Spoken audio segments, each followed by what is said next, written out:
Hello, this is Adam from NowGamer. And this is Paul. And Paul, you've been playing Titanfall. I have been playing Titanfall, and it's actually very good. Yeah? Which is good. You sound news. surprised.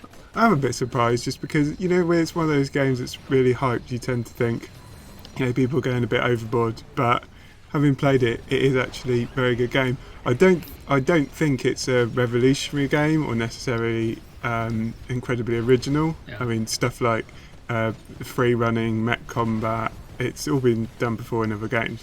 But it's just really, really fun to play. So I'm not going to spoil the review for everyone, but you did give it a 9, didn't you? I did give it a 9. Why do you think it is so brilliant? I think because, as I say, even though they've taken things from other games, everything that they've put in there has been executed really well. So stuff like the free running, obviously that's been done in Brink, but Brink was, in this it feels really natural. It's really fast paced, there's a flow to it. The way they've balanced the combat between the mechs and the humans, they've done that really well, I think. That's actually something I thought, because I played it a preview stage and the beta and things like that.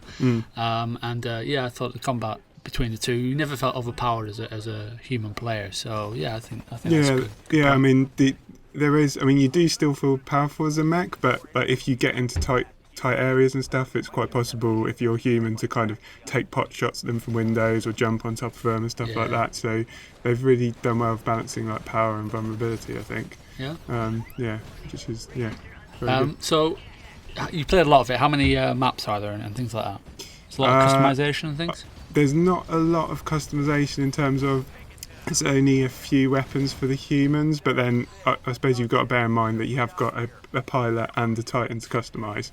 I didn't feel, even though there's a relatively small number, I didn't feel like there was a paucity of options. I mean, there's enough variety into how the game plays out when you're actually playing the game, so that kind of stuff doesn't matter. I think there's, I may be wrong, but I believe there's 15 maps, which to me is plenty. It's I'm about sure the same on Call of Duty anyway. So. Yeah, I'm sure they'll add stuff later down the line for that. There's not that many game modes. There's attrition, which is kind of anything you kill you get points for, basically. There's domination, which is objective based, capture objectives, capture the flag, which speaks for itself. Last Titan Standing, which is, I like that mode, that's a good one. Is that your favourite one? It's not my favourite one, but it's a good one to play now and again. You've got one Titan, one life, and it's surprisingly strategic. Which I found that the mech combat is quite strategic quite often, because obviously because combat encounters last longer because you've got a shield charge. It's more about you've got attack and then you've got to retreat to let your shields charge. You use the buildings as covering things. Yeah, exactly. So it's quite tactical.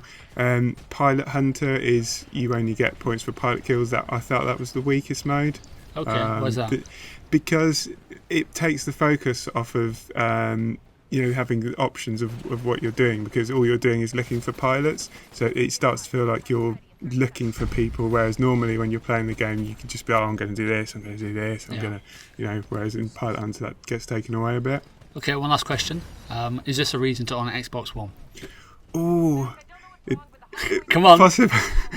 Possibly. I still think the Xbox One would be too expensive for me to buy it just for this game, but it did sort of make me want an Xbox One after I played it. So well, that's something, maybe isn't it? That is something, yeah. But you can also get it on PC, so never mind. Sorry, Microsoft.